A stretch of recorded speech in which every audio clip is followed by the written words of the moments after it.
So have you given any thought to what you want to change in your life? I was giving some thought to that over the course of the last few days. Maybe you need a change of attitude. Stop being such a downer and a glass half empty and recognize your glass is actually half full. Actually, biblically, your cup runneth over. Maybe you need a change of jobs.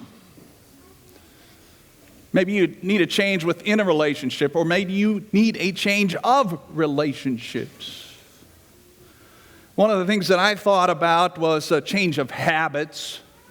Anybody else have any bad habits? Apparently, I'm under the impression, we're in what we call a season of Lent. It's a time where some folks for 6 weeks give up stuff. Anybody ever given up anything? Yeah, I have a friend who moved from Breckenridge to Hawaii, and he gave up snow, is what he said.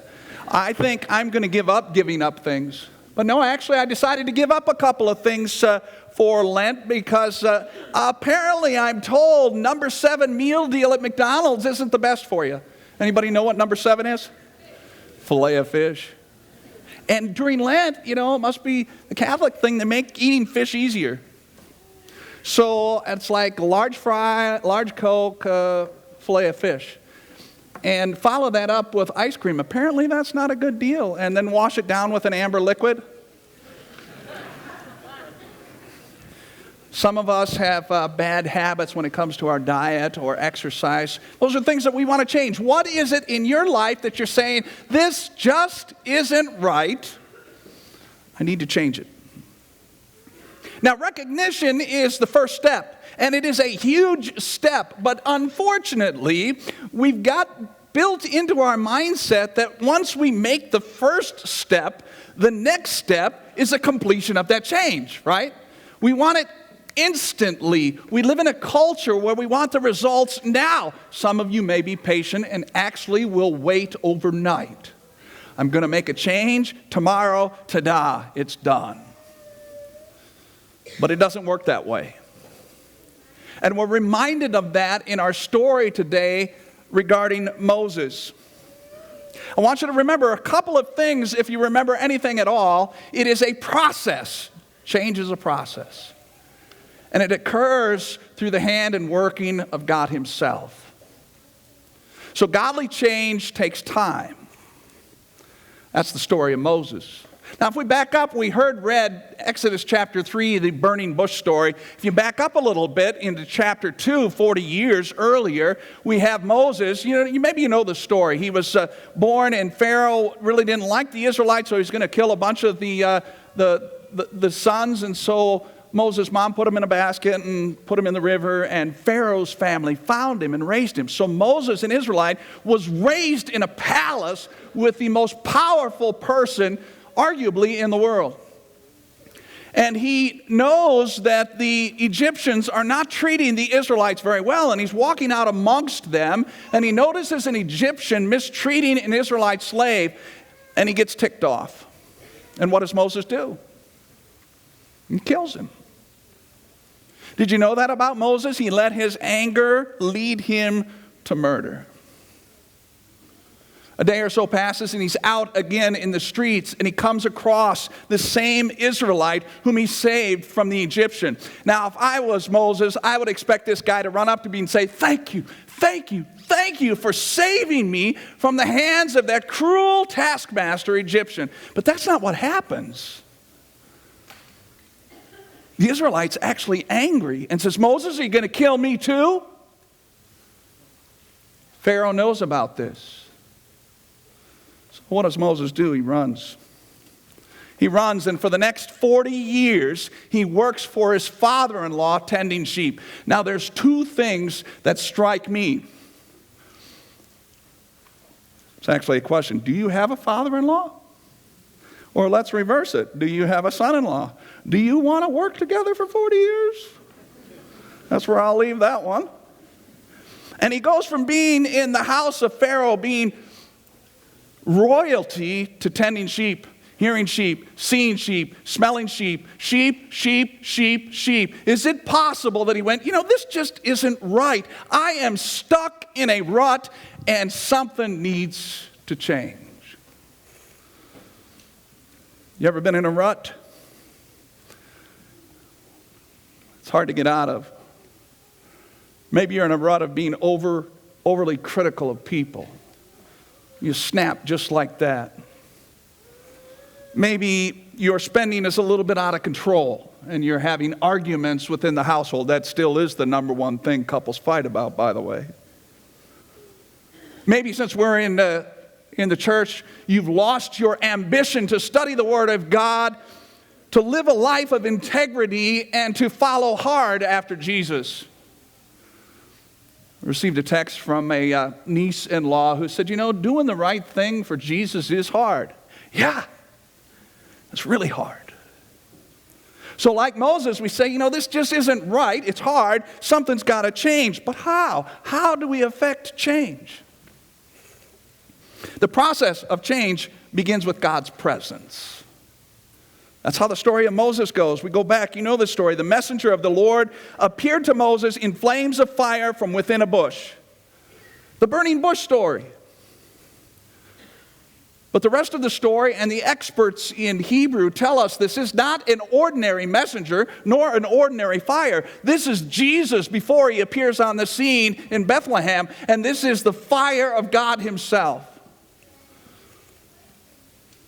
The fire of God appears on the disciples at that story of Pentecost, flames of fire on their heads. Jesus says we're baptized with fire when we receive the Holy Spirit. And there's something about fire every single time, with the exception of the burning bush. When you light fire to something, it changes that something, doesn't it?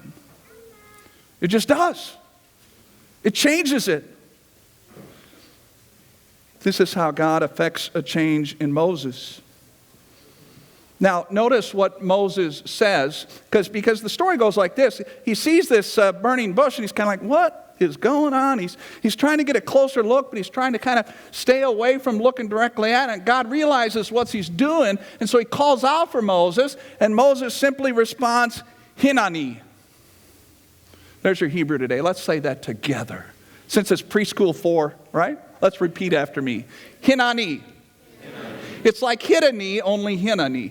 It's Hebrew that says basically, here I am, Lord, at your service. Take my life and let it be consecrated, Lord, to thee.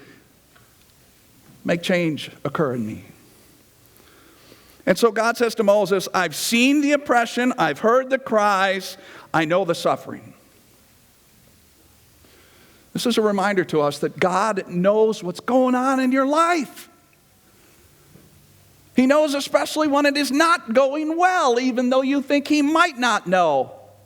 He loves us wherever we're at. But the rest of these words, he said, so I have come down to rescue them. Even though he loves you where you're at and he knows the circumstance, he doesn't want you to remain there. The process of change for Moses continues with God's plan. He says, the cry of the Israelites has reached my ears. I'm coming down. I know the problem. So now, Moses, you're going to take care of this for me. Okay, now Moses at 40 years old, I could see where maybe he would lead a revolt and a revolution and lead the people out of Egypt, where they'd been for 400 years. But Moses at 80, I don't think so. So Moses, thinking much the same way, says, who am I? Do you know who you are asking, God? Who am I? And God's response is telling. He's saying, who am I is always the wrong question. Every single time it's the wrong question. The right question is, who are you, God? It's a powerful reminder to us that when we're trying to effect change in our lives, it's not so much about us. It's about who is God? What is he capable of doing? He's capable of it, and it's almost exclusively over a course of time. Process. And then he asks us to live by faith, trusting in him, even when we don't see the results. This is how it goes for Moses. Catch this. God says, and this will be the sign to you that it is I who have sent you. When you have brought the people out of Egypt, you will all worship on this same mountain. Did you catch that? God is telling Moses, oh, the sign that this is all good to go is after it's all over. Don't you want a sign before you have to go through the process? Wouldn't you want to know right now, prove to me that this is the result I'm going to get? And God says you have to get there before you'll know. And it takes time. So we need to learn to be like Moses and say, here I am. God calls us to take steps in making change about our attitude, about our fiscal responsibility, about our relationship, about our habits, trusting that by His power we will get to where we need to go, most especially to that mountain. This can be a challenge, it can be scary. And this is the way I thought of it. Maybe you can relate. I live out in the country, and we have some land that was sort of left alone for a long time, and so people decided to just start depositing things on this property. And I'm kind of particular, and I don't want that stuff on my property. So in one instance, I came across an old rusted out water heater. I'm like, I got to get rid of that, but it's big and heavy. So I decided to push it with a tractor. And as I rolled that old water heater out of the rut, you'll never guess what I found underneath. Bugs, creepy crawlers, and about 6 snakes. And you know what I did? I ran. I went up to the house and told my wife I moved this old water heater and there were snakes under there. And she said, did you kill the snake? I said, no, I'm afraid of snakes. Scary. To affect change is rolling that water heater around. And what you find underneath it isn't something you always like. You just want to lay that back down and run. This was Moses. He wanted nothing to do with God's plan. We hear in that story that 4 times he tells God, yeah, no, I don't think I'm right for this. Yeah, I don't think. And God keeps coming back, and God actually kind of gets ticked off at him. And finally Moses says, I don't want to do it. Find somebody else. What are your excuses? What are your excuses saying, God, I can't change? I'm too old, I'm too young, I'm not smart enough, or you don't know my past, it's too bad, or it's too late for me. But that voice of the bush is Jesus, and that voice still remains today. The voice that says, you're loved, you are forgiven, and I'm not done with you yet. Now this is a part the Christian church doesn't get. The Christian church is really good at saying, well, what's the story? It's about Jesus dying on the cross and rising again so that I might be forgiven and spend eternity with Him. That's part of the story, and that's true, but we often leave it there. So if we're forgiven and going to spend time in eternity with Jesus, why are we still here?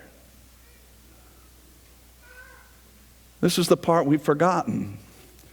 And Jesus says, I am not done with you yet. There's work to do.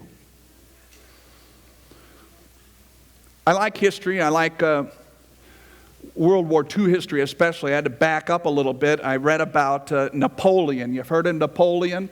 19th century amazing, brilliant general. And there was a battle they were in and things were not going well. And his leaders were saying, Napoleon, you have to sound the retreat or we're going to be annihilated. Napoleon reluctantly calls his bugler and says, sound the retreat. To which the bugler immediately starts to cry and sob. And Napoleon's kind of like, hey, you need to sound the retreat. And through the sobs, this 14-year-old boy says, but I've never been taught the retreat. I've only been taught the advance. To which Napoleon responds, okay, sound the advance. And they win the battle. You may be at a point in your life where you're calling God to sound the retreat. Leave me alone, God. Give up on me. Just let me be. But here's the deal. God doesn't ever sound the retreat. He only sounds the advance.